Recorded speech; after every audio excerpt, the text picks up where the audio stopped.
السلام علیکم ورحمۃ اللہ وبرکاتہ۔ لا الہ الا اللہ وحدہ والصلاة والسلام علی من لا نبی بعدہ۔ اعوذ باللہ من الشیطان الرجیم، بسم اللہ الرحمن الرحیم۔ ولا تحسبن اللہ غافلا عما يعمل الظالمون، صدق اللہ العظیم۔ اللہم صل علی محمد کما تحب وترضى لہ۔ میرے بھائیوں اور میری اسلامی ماں اور بہنیں، میرے بھائیوں، یہ جو ہے سورہ ابراہیم کی آیت نمبر 42 ہے جو میں نے خطبے میں بیان کی۔ بہت شدید ترین آیت ہے دشمنوں کے لیے۔ میرے بھائیوں، جس کسی نے آپ پر ظلم کیا ہے، چاہے ظلم کی کون سی بھی قسم ہو، ٹھیک ہے، کسی نے جو ہے آپ کی زمین دبا لی، کسی نے آپ کی جائیداد دبا لی، کسی نے آپ کے پیسے دے دیے، کسی نے آپ سے قرض لیا واپس نہیں کر رہا، جو بھی ہر قسم کا میرے بھائیوں آپ پر ظلم کیا ہے، اس کے لیے یہ آیت بہت ہی شدید ترین آیت ہے۔ میرے بھائیوں، اس کو 3 دن جس طرح حضرت فرما رہے ہیں، 3 دن پڑھے، انشاءاللہ یہ آپ کا جو ہے آپ کا حق، آپ کا پیسہ، آپ کی زمین، آپ کا گھر واپس دے دے گا، یا تو اللہ اس کی دردناک پکڑ کرے گا۔ میرے بھائیوں، بہت زبردست آیت ہے میرے بھائیوں۔ وَلَا تَحْسَبَنَّ اللَّهَ غَافِلًا، وَلَا تَحْسَبَنَّ اللَّهَ غَافِلًا، جس کا ترجمہ خلاصہ، یہ مت گمان کرنا کہ اللہ غافل ہے، اللہ کو پتہ نہیں چلا۔ عما يعمل الظالمون، اللہ ان ظالموں کے ایک ایک عمل کو دیکھ رہا ہے۔ میرے بھائیوں، تو سنیں، حضرت پیر اقبال صاحب قریشی دامت برکاتہم کی باتیں ہیں، میں آپ تک پہنچا رہا ہوں، اس کی تفسیر سنیں میرے بھائیوں، اور یقین کے ساتھ پر انشاءاللہ یہ آپ کو فائدہ دے گا۔ میرے بھائیوں، یہ آیت کریمہ قرآن کریم کی شدید ترین آیت ہے۔ اگر کوئی آدمی کسی کا حق دبا لے، کسی پر ظلم کر لے، کسی کے پیسے کو، زمین کو یا اس کے معاوضے کو سلب کر لے، دینے سے انکار کر دے، کسی قسم کا بھی ظلم کرے، تو اپنی چیز کو، اپنے حق کو لینے کے لیے اس آیت میں اللہ نے خاص تاثیر رکھی ہے۔ امام قرطبی رحمۃ اللہ علیہ تفسیر قرطبی کے اندر لکھتے ہیں کہ ظالم کے لیے سب سے زیادہ شدید آیت یہ ہیں، اور مظلوم کے لیے بھی سب سے زیادہ تسلی بخش آیت یہ ہیں۔ اب ظالموں کے لیے بھی یہ ہے کہ سمجھ جا، اور مظلوم کے لیے بھی یہ ہے کہ اتنی بڑی تسلی ہے۔ اگر آپ پر کسی نے ظلم کر لیا ہے، آپ کے مکان پہ، جائیداد پہ، زمین پہ، پیسے پہ، آپ کے حق میں کسی نے قبضہ کر لیا ہے، حق دے نہیں رہا، بہت سے لوگ اس معاشرے میں در بدر پھر رہے ہیں، ان کی جائیداد ہے، دینے کو تیار نہیں، حق ان کا ہے، بھائی لے لیتے ہیں، بہن لے لیتی ہے، بہن کا حق بھائی لے لیتے ہیں، یتیم لوگ در بدر پھر رہے ہیں، لوگ قرضے لے لیتے ہیں، واپس نہیں کرتے،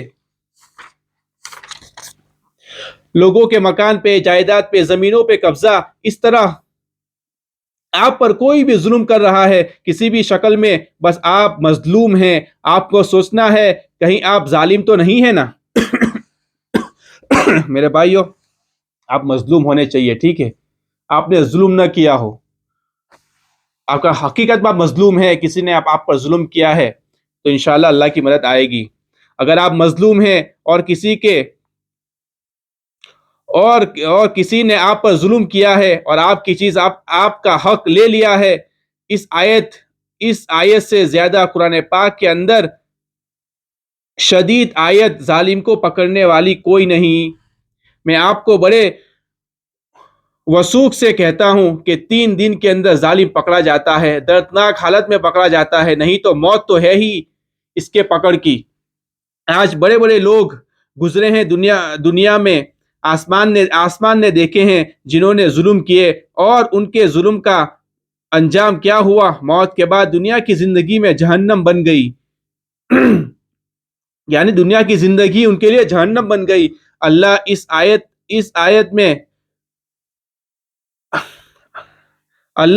آیت میں بڑا بتا رہا ہے کہ ظالم کے ساتھ کیا ہوگا۔ اگر آپ اس وظیفے کو اس طرح کر لے، ظالم کے ساتھ یہی ہوگا، دنیا میں بھی نظر آئے گا، ورنہ مرنے کے بعد تو ہوگا جو اللہ نے بتایا۔ یہاں بڑے بڑے ظالم کو دیکھا ہے، ابھی کے دور میں بھی ایک ظالم مرا ہے، اس کے ساتھ بھی یہی ہوا جو اس آیت کے اندر موجود ہے۔ اور بڑے بڑے ظالم مرے ہیں، ان کے ساتھ بھی یہی ہوا ہے۔ ظالم وہ نہیں ہے کہ کسی نے 10 ارب کسی کے دبائے ہو۔ اگر آپ نے کسی کے 1000 روپے لے کر اس کو واپس نہیں کیا تو آپ بھی ظالم ہیں۔ اگر آپ نے 100 روپے لے کر واپس نہیں کیے تو آپ بھی ظالم ہیں۔ آج لوگ کیا کرتے ہیں؟ دھوکے سے، فراڈ سے پیسے کماتے ہیں۔ ان کا کام ہی یہی ہے، ادھر دھوکہ دینا، پیسے لینا، ادھر دھوکہ دینا، پیسے لینا، اور خوش ہوتے ہیں ہم نے بڑی چالاکیاں سیکھی ہے اور ہم بڑے عقل مند ہیں، ہم بڑے ہوشیار ہیں۔ لیکن اللہ کو حاضر جان کے بتا رہا ہوں، قرآن پاک کی آیت بتا رہی ہے کہ ان کا انجام بہت بدبخت ہونے والا ہے۔ ظالموں کا یہی انجام ہوگا، چاہے آپ ان سے لفظ نکالے کہ نہ نکالے۔ مظلوم کی دل کی آہ جو لگتی ہے وہ ظالم کا یہ انجام کر دیتی ہے۔ اس لیے کہ ایک بزرگ فرمانے لگے، اگر آپ کو کوئی دھوکہ دے تو آپ دھوکہ کھا لے۔ اگر آپ کو کوئی دھوکہ دے اور اگر آپ دھوکہ کھا لے تو آپ پریشان نہ ہو، بلکہ شکر ادا کرے کہ اللہ نے آپ کو دھوکہ لینے والا بنایا، نہ کہ دھوکہ دینے والا۔ کل قیامت میں آپ کو صلہ ملے گا اس کا۔ اور دھوکہ دینے والے کے گھر میں کبھی روشنی نہیں ہوتی۔ میرے بھائیوں، دھوکہ دینے والے کے گھر میں کبھی روشنی نہیں ہوگی۔ یاد رکھیے گا، اس کی زندگی میں کبھی نورانیت نہیں ہوگی، سکون نہیں ہوگا۔ جتنے بھی فراڈی، چال باز، دھوکے باز، دھوکہ دے کے پیسے بٹورنے والے آپ کو ملیں گے، کبھی پرسکون نہیں ملیں گے۔ اور جو آدمی سادہ زندگی گزار رہا ہے، غریب ہے لیکن پرسکون زندگی گزار رہا ہے، جس نے دھوکہ فراڈ نہیں کیا۔ اب اس آیت کے اندر اللہ نے کیا کہا، آپ کیسے اور کیسے پکڑ میں آتے ہیں وہ بندہ۔ اب آپ آیت کو دیکھیے، اللہ فرماتے ہیں وَلَا تَحْسَبَنَّ اللَّهَ غَافِلًا۔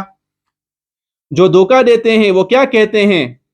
میں نے اس کو دھوکہ دے دیا، بے وقوف بنا دیا۔ بے شک آپ کے سامنے نہیں کہتا، لیکن اپنی مجلس میں جا کر میں نے کہتا ہے کہ میں نے فلاں کو بے وقوف بنا دیا، میں نے اس سے بٹور لیا۔ اللہ کہتے ہیں میں اس کا رب موجود ہوں۔ وَلَا تَحْسَبَنَّ اللَّهَ غَافِلًا۔